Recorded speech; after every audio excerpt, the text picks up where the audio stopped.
भीख मांग रहा है। कहते आका गज़बनाक हो गए। मौला फरमाते तू आज के दिन भी भीख मांग रहा है कि आज के दिन खुदावंदे मन्नान कहते पहाड़ों और दरियाओं के अंदर जो किरमा है खुदा उनको भी पहुंचाता हूं, मां के पेट में बच्चों को रिस्क पहुंचाता है। आज भी तू मखलूक के सामने हाथ फैला रहा।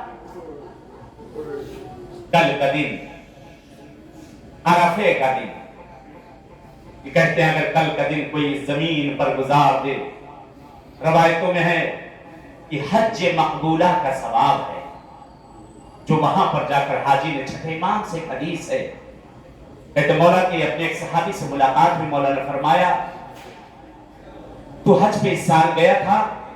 कहा मौला किसी बिना पर मैं पहुंच न सका, माले दुनिया ने मुझे सहारा न दिया, मैं वहां न पहुंच सका। आका लेकिन मैं आपके जद इमाम हुसैन की ज़ियारत के लिए वो अरफे के दिन वहां मौजूद था। मौला फरमाते हैं अगर माने न होता यहां पर तो मैं फजीलत बताता अरफे की क्या है।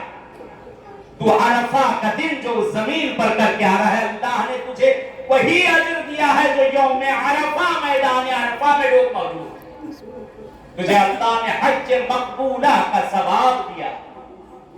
कहते हदीस में बसंती या दीगर किसी से मिलता है, कहते वहां पर जुमला उम्रे का भी आया है। मौला ने फरमाया है कि तुमने जो आमाल को वहां पर अंजाम दिया है अल्लाह ने तुम्हें उम्रे मकबूला का भी सवाब दिया है, और जो वहां पर तुमने नवाफिल और उन जगहों पे दुआओं को जो अंजाम दिया है ऐसे ही है जैसे किसी पैगंबर के साथ तुमने जंग पर गए हो और शहीद हुए हो, उनके जनाजों पे नमाज पढ़ने का सवाब दिया।